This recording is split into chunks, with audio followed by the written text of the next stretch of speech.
بسم اللہ الرحمن الرحیم لقد جاءکم رسول من انفسکم عزیز علیہ ما عنتم حریص علیکم بالمؤمنین رؤوف رحیم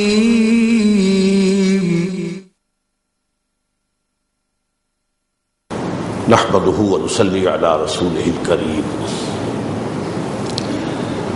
اما بعد فقد قال الله تبارك وتعالى حاكيا عن سيدنا نوح عليه الصلاة والسلام كما ورد في سورة الأعراف. اعوذ بالله من الشيطان الرجيم بسم الله الرحمن الرحيم. قال يا قوم ليس بي ضلالة ولكني رسول رب العالمين أبلغكم رسالات ربي وأنصح لكم وأعلم من الله ما لا تعلمون. صدق الله العظيم. وعن أبي رقية تميم بن أوس الداري رضي الله تعالى عنه أن النبي صلى الله عليه وسلم قال الدین والنصیحہ. قلنا لمن؟ قال للہ ولکتابہ ولرسولہ ولأئمة المسلمین وعامتہم. رواہ مسلم رحمہ اللہ. رب اشرح لي صدری ویسر لي امری واحلل عقدۃ من لسانی یفقہوا قولی. اللهم ربنا الہمنا رشدنا واعذنا من شرور انفسنا. اللهم ارنا الحق حقا وارزقنا اتباعه وارنا الباطل باطلا وارزقنا اجتنابه. آمین یا رب العالمین. 40 نووی کا جو سلسلے وار درس چل رہا تھا ان اجتماعات میں، آج ہم پھر اس کا سلسلہ شروع کر رہے ہیں. 7ویں حدیث ہے جو میں نے ابھی آپ کو پڑھ کر سنائی، اور میری جیسا کہ آپ کو معلوم ہے یہ عادت ہے کہ میں اس حدیث کے مضمون سے مناسبت رکھنے والی کوئی نہ کوئی آیت پہلے تلاوت کرتا ہوں. تو میں نے سورہ اعراف کی آیت تلاوت کی ہے. اس میں اللہ تعالی حضرت نوح علیہ السلام کا ذکر کر رہے ہیں کہ جب انہوں نے اپنی قوم کے سامنے اپنی دعوت رکھی اور اللہ کی طرف بلایا، اللہ کی بندگی کی طرف اور توحید کی طرف، تو ان کی قوم نے کہا کہ اے نوح، ہمیں تو معلوم ہوتا ہے کہ تم پر کوئی دیوانگی طاری ہو گئی ہے، کوئی مخبوط الحواس ہو گئے ہو، تم یہ کیا باتیں تم کر رہے ہو، یہ ہماری سمجھ میں نہیں آتی. اس کا جواب ہے ان آیات میں. قال یا قوم لیس بی ضلالۃ. انہوں نے کہا میری قوم کے لوگوں، مجھے کوئی خبط نہیں لاحق ہوا ہے، میں کوئی دیوانہ نہیں ہوا ہوں، میں کوئی پاگل نہیں ہوا ہوں. ولکنی رسول رب العالمین. بلکہ میں تو تمام جہانوں کے پروردگار کا ایلچی ہوں، پیغام بر. ابلغکم رسالات ربی. اور میں تمہیں اپنے رب کے پیغامات پہنچا رہا ہوں. جو کچھ کہہ رہا ہوں اپنی طرف سے نہیں کہہ رہا، بلکہ ان ہوا الا وحی یوحا. یہ وحی ہے اللہ کی جو میری طرف آئی ہے اور میں تمہیں پہنچا رہا ہوں. وانصح لکم. اور میں تمہارا خیر خواہ ہوں، تمہارے ساتھ وفاداری کا حق ادا کر رہا ہوں، تمہاری خیر خواہی کا حق ادا کر رہا ہوں. وَأَعْلَمُ مِنَ اللَّهِ مَا لَا تَعْلَمُونَ. اور مجھے اللہ کی طرف سے وہ علم حاصل ہوا جو تم نہیں جانتے ہیں. یعنی تم نے اگر میری بات کو رد کر دیا تو جو شامت تمہاری آنے والی ہے وہ مجھے معلوم ہے. تو میں اس سے بچانے کی ہر ممکن کوشش تمہیں کر رہا ہوں کہ کسی طرح تم اپنی روش کو بدلو اور اللہ کی رحمت کو دعوت دو بجائے اس کے عذاب کے.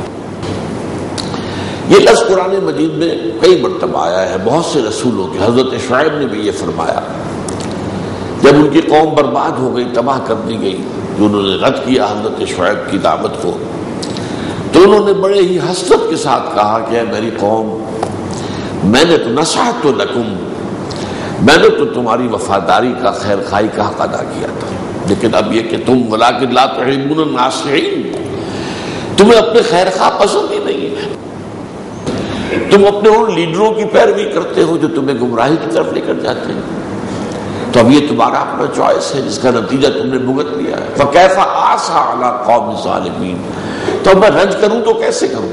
یہ انتہائی رنج والا جملہ ہے کہ رنج ہو رہا ہے، لیکن یہ کہ رنج میرا جو ہے اب وہ کس بات پر ہے؟ اصل میں تو یہ تمہارے اپنے کرتوت ہیں جن کا نتیجہ تمہارے اوپر وارد ہوا ہے۔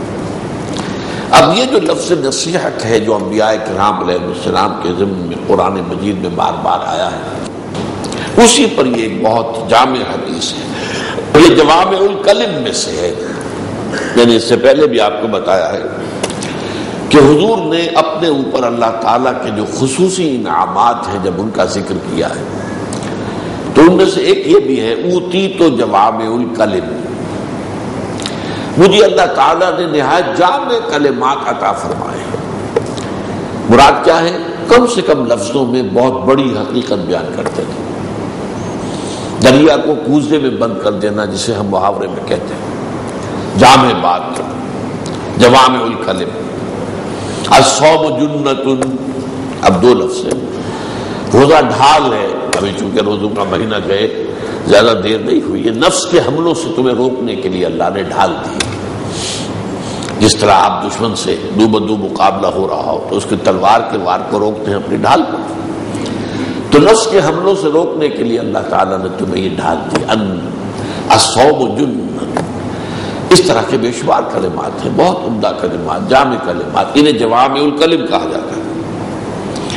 تو ان جوامع الکلم میں سے یہ حدیث بھی ہے، اور اس کے راوی ہیں حضرت تمیم ابن اوس الداری رضی اللہ تعالی عنہ، ان کی کنیت ہے ابو رقیہ، وعن ابی رقیہ تمیم ابن اوس الداری رضی اللہ تعالی عنہ قال، انہوں نے فرمایا ان رسول اللہ صلی اللہ علیہ وسلم قال، کہ فرمایا ہے نبی اکرم صلی اللہ علیہ وسلم نے، الدین والنصیحہ، اب یہ دو الفاظ، دین تو نام ہے نصیحت کا، خلوص کا، اصل میں نصح کا لفظ عربی زبان میں آتا ہے کوئی شے جو صرف اپنی اصلیت پر برقرار ہو اور اس میں کوئی شے جو ہے کوئی امپیورٹی شامل نہ ہو، بالکل صاف شفاف۔ تو اسی طرح انسان کی نیت جب صاف اور شفاف ہوتی ہے اور اس کے اندر کوئی اور شے شامل نہیں ہوتی، مثلاً فرض کیجئے کہ میں آپ کو کسی اچھی بات کی دعوت دے رہا ہوں، یہ کام تو اچھا ہے لیکن ہو سکتا ہے کہ اس میں میں اپنی برتری آپ پر ثابت کر رہا ہوں، تو یہ خالص نہیں رہی بات، اب اس کے اندر ملاوٹ آ گئی ہے۔ خلوص وہ ہوگا کہ آپ اس کی صرف خیر خواہی آپ کو مطلوب ہو، یہ نہیں کہ اپنے علم کا روب گاٹھنا ہو، یا اپنے تقوی کا اشتہار دینا ہو، یا اپنے نفس کو مطمئن کرنا ہو کہ یہ مجھ سے کمتر ہے، میں اس سے بہتر ہوں۔ اگر یہ شے شامل ہو گئی تو وہ بات خالص نہیں رہی، یہ دودھ خالص نہیں ہے، اس کے اندر پانی ہی نہیں جوہر کا پانی ملا دیا گیا یا کسی گندی نالی کا پانی ملا دیا گیا۔ تو نصح کہتے اس چیز کو کہ کوئی شے بالکل خالص۔ اب یہ جو ہے ایک ربط اور تعلق کیا ہوگا؟ النصیحہ، دین تو نام ہے اس کا، یہ خلاصہ ہے دین کا۔ یوں سمجھئے کہ دین کی ایک حقیقت ہے، یہ یوں کہیے کہ دین اللہ کا جو ہے ایک حقیقت واحدہ ہے، البتہ اس کو بیان کرنے کے اسلوب جدا جدا ہے۔ کبھی کسی حوالے سے بات ہو رہی ہے، بات وہی نکلے گی، کبھی کسی حوالے سے بات ہو رہی ہے، اس کا نتیجہ وہی برآمد ہوگا، کبھی کسی اصطلاح میں بات ہو رہی ہے، غور کریں گے تو بات وہی پہنچ گئی، کبھی اصطلاحات بدل کر کچھ اور انداز اختیار کیا گیا، بات مضمون واحد ہے۔